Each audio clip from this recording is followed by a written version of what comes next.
Okay, reply guys on Facebook. This is how money works. I should not have to explain this. I've explained it on 500 different videos. But here we go again, fresh for 2026, fresh for June 7 of 2026. Let's talk about how money works. Okay, so when an asset, any asset is being monetized, meaning becoming money or becoming used as money, it goes through 4 stages. You can go back and look at, shells, seashells, glass beads, salt, wampum, gold, silver, even the US dollar. We're going to talk about each of those and how they map to the 4 stages. Okay, when something is becoming money, it starts as a commodity. Let me back up. It starts as a collectible. Sorry, wrong C word there. It starts as a collectible. So the very first time gold was used as money, it started as a collectible. People realized there was this yellow rock. It was relatively rare. People like collecting this yellow rock because it was relatively rare. People tend to collect things that are relatively rare. Nobody collects things that are plentiful. They only collect things that are rare. Okay, so everything starts out as a collectible. After enough people are collecting it, people want it because it is a collectible, and people realize that you can use collectibles as a store of value. So the second stage, which are the 3 stages of money, are a store of value. Things that are money, typically long-term, become a store of value, a medium of exchange, and a unit of account. But if you're in the early stages of something becoming monetized, there is a 4th stage that happens before those 3, which is it is a collectible. So Bitcoin started as a collectible, and people were collecting it because it had perfect monetary properties, and they hypothesized that something with perfect monetary properties would become a money. Now, why did Bitcoin have perfect monetary properties? Because it was designed to be money, and therefore it was designed with literal perfect monetary properties. But let's go back to gold first. Okay, so gold is a collectible. Enough people want gold and start trading gold among each other that it becomes a store of value. People actually start holding on to gold because it is a store of value, because they can use it later to trade for things. So even if they don't want gold now, they can trade it something for gold, and then later on in the future they can trade it for something. So in that interim time, it is a store of value. When enough people are using the same thing as a store of value, it becomes a medium of exchange, because people are saying, hey, rather than trade gold into eggs and then eggs for something else and then back into eggs and then back into gold, let's cut out the middleman. Whatever it is that we're using in between, let's cut that out, and we'll just use straight up gold instead. So when everybody is using the same thing as a store of value, it becomes a medium of exchange. And eventually, when everybody is using the same thing as a medium of exchange, it becomes a unit of account. A unit of account means people actually price things in it. It means accounting is done in that unit of account. It means you can walk into the grocery store and you see prices set in that unit. Okay, so Bitcoin was a collectible for the initial 18 months of its life. For the first 18 months, Bitcoin did not have a price. There was no US dollar price until about July of 2010.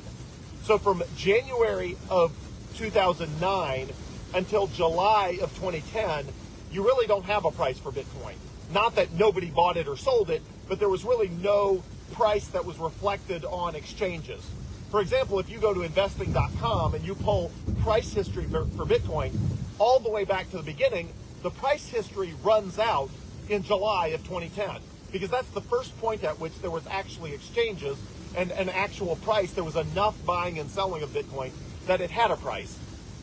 Earlier than that was the first time it was actually used as a medium of exchange, even though it's not commonly used as a medium of exchange even now, which was when Laszlo Hanyecki bought 2 Papa John's pizzas with Bitcoin, which was the first real world transaction for Bitcoin for something other than another currency. Okay, so 4 stages. Bitcoin was a collectible for 4 years. As soon as Bitcoin had a price in July of 2010, or a few months before that, depending on how you measure it, but as soon as it had a price roughly 18 months in, it was no longer a collectible. And now we're only talking about 3 things. Collectible is off the table. Bitcoin is way too expensive now. Nobody uses Bitcoin as a collectible. Bitcoin is now in stage 1 of money, which is as a store of value. In the store of value stage of Bitcoin, most people are going to convert Bitcoin to some other currency before spending it. That doesn't mean you have to. You can use Bitcoin anywhere where there's a Square terminal, which is made by the company behind Cash App. You can use Bitcoin at Steak and Shake. You can use Bitcoin a lot of places. But most people are going to convert Bitcoin into a local currency before they use it, whatever that is. It could be rubles or, renminbi. It could be anything. Pesos, US dollars, whatever.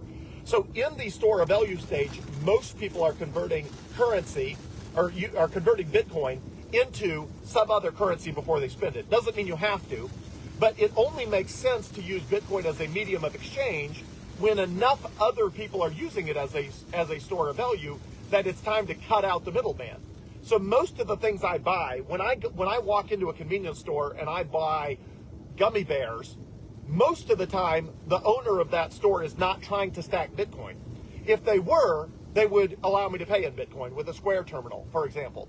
But most of the time, since 95% of the world owns zero Bitcoin, they're not trying to stack Bitcoin. Bitcoin is still a new technology. And so I'm using a Coinbase debit card, which is allowing them to receive US dollars, even though it costs me Bitcoin. And the Visa network and Coinbase handle that conversion in the background. And when I spend Bitcoin with a Coinbase debit card in other countries, it's converting my Bitcoin into, again, euros, pesos, name your foreign currency, yuan, yen, euros, whatever. It's doing that conversion in the background. So in the store of value stage of a currency, it is primarily being converted into another currency. And it takes a long time, typically at least a decade or two, from when something is being used as a medium of exchange, stage 2 of money, which is stage 4 of collectible, store of value, medium of exchange, unit of account. It takes a long time in the second stage of money, the third stage overall, but the second stage of money, which is store of value, which is a medium of exchange, it takes a long time to get to unit of account, where people are actually pricing things in Bitcoin. So a lot of the reply guys, which are basically every time I post something on Facebook or Twitter or anywhere, all the reply guys have to weigh in. Of course, they do zero effort. A lot of them don't even bother to watch my videos. They just, they look at the title and they can't resist weighing in. But a lot of the reply guys are confused about that sequence. And so they say, it can't be money because because I can't use it in my local gas station. It's like, okay, moron, we're not at the medium of exchange stage of monetary adoption of Bitcoin. We're mostly in the store of value. In the store of value stage, most people are going to convert Bitcoin to some other currency. It doesn't have to be US dollars. People like in the US are like stuck on US dollars. They're like, Bitcoin doesn't have any value because you have to convert it to US dollars. It's like, no, moron who's never traveled the world, whose brain cannot contemplate the fact that there are 160 currencies in the world. No, Bitcoin is not priced in US dollars. It's not tied to US dollars. It just so happens to be you live in the US and you use US dollars. If you lived in another country, you'd convert it to that country's currency. If you live in Thailand, you're going to convert Bitcoin into the Thai baht before you spend it. And so nobody in Thailand is like, Bitcoin is tied to the US dollar. No, it's not, moron. It's priced in every currency in the world. You just happen to live in America. And if you've never traveled anywhere, you don't realize that the world uses other currencies other than the US dollar. Bitcoin is priced in every currency worldwide. You can convert in and out of Bitcoin to any currency worldwide at floating exchange rates around the world. So again, store of value, medium of exchange, unit of account. Bitcoin is primarily in the first stage, which is a store of value. In that first stage, the value you store in Bitcoin for the long term is so that you can spend it later. But you may not spend it in the form of Bitcoin. You may spend it by converting it into another currency before you spend that currency. So what? That is always the case when something is a store of value. You don't buy stuff with a piece of fine art. You don't buy stuff with gold and silver. You don't buy stuff with, strategic drawing rights from the, Bank of International Settlements. Like, none of these things are mediums of exchange.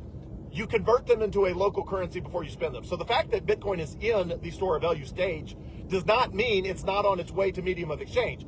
I use Bitcoin as a medium of exchange all the time, but I'm also an advanced user. I have a Coinbase debit card. I always pay with Bitcoin anywhere somebody accepts it. So like my radar is up and I'm constantly using Bitcoin in the real world to buy real world stuff. My whole world runs on Bitcoin. All the people I pay, or virtually all of the people I pay, in my nonprofit ecosystem, I pay with Bitcoin. The vast majority of donations I make to other nonprofit organizations are in Bitcoin. Like, My whole world runs on Bitcoin. But yeah, when I walk into a gas station, I pay with a Coinbase debit card. They receive US dollars unless they choose to receive Bitcoin by advertising the ability to take Bitcoin. So again, a lot of these reply guys are confused by that. They don't understand that we're in the store of value phase of Bitcoin. We are in the early stages of the medium of exchange aspect of Bitcoin. And that paradigm understanding, and we're not in the medium, a unit of account stage. We're a long way from medium of store of value, medium of exchange, unit of account. I should have said unit of account. We are a long way from Bitcoin being a unit of account. Almost nobody does their taxes denominated in Bitcoin. Almost nobody prices things in Bitcoin because, again, typically you spend a decade or two as you spend a year or two in the case of Bitcoin, 18 months as a collectible.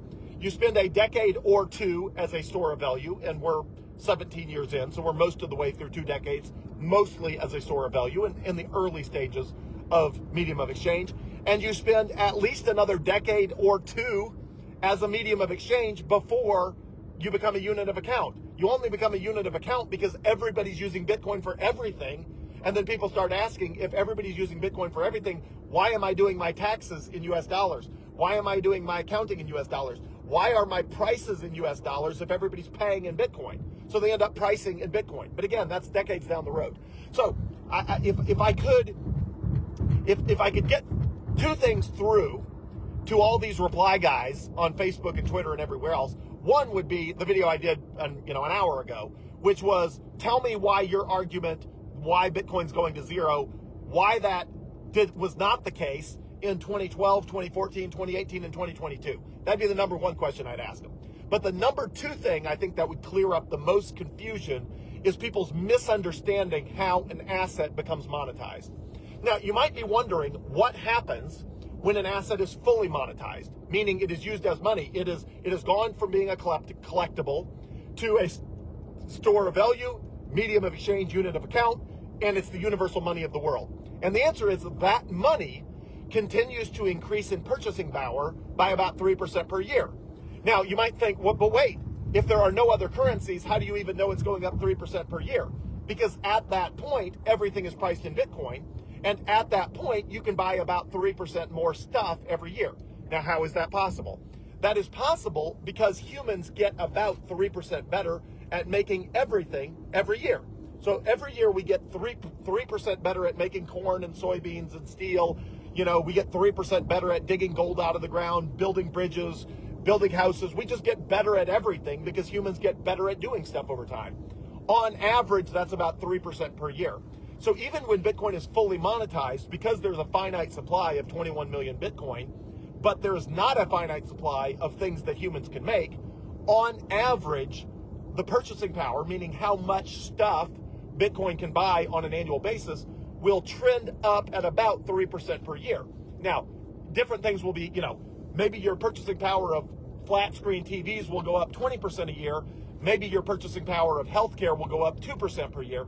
But on average, it's about 3% because on average, humans get about 3% better at making everything per year. Even though some things we get a lot better at, some things we get a little bit better at, on average, it's about 3% per year. So once you understand collectible and then the 3 stages of money, so 4 stages total, 1 is a collectible and then 3 stages of money, store of value, medium of exchange, unit of account. Once you understand that, then a bunch of the questions and criticisms and critiques people have about Bitcoin all over my Facebook page go away because it's clear that they're just misunderstanding the stage we're in and they're misunderstanding how people would use Bitcoin. For example, a guy earlier today who was like, explain to me how Bitcoin's valuable if you take away the ability to convert it into any other currency. It's like, okay, moron, we're in the store of value stage. In the store of value stage, you're supposed to convert it into another currency if the local vendor does not accept Bitcoin. Or if you can't use a Coinbase debit card or Coinbase credit card, if you don't have the ability to do real-time conversion, like with a Coinbase debit card, then of course you're converting Bitcoin into the local currency. That doesn't mean something's wrong with Bitcoin. It means we are in the store of value function of Bitcoin, and we have not yet moved fully into the medium of exchange and unit of account functions. And unit of account, I don't even care about unit of account because who cares what your accounting is done in. That's like way down the road. The biggest problem with money is that it loses value. The biggest problem is the store of value function of money. The second biggest problem of money is the medium of exchange problem. And the third biggest problem is unit of account. So something becomes monetized by solving the biggest problem of money, which is that it loses value, and then it solves medium of exchange and store of value. Bitcoin's just in the late stages. Actually, I mean, it's still, the vast majority of the world doesn't own any Bitcoin. So I guess you could say Bitcoin is still in the early stages of being adopted worldwide as a medium of exchange, or as a store of value, but it's in the very early stages of being a medium of exchange. And it's effectively almost non-existent in the stage of being unit of account, because again, that typically comes multiple decades later. So once you understand that, the whole thing makes a lot more sense, and where we are and how people use Bitcoin makes sense once you understand how those series of steps fit together.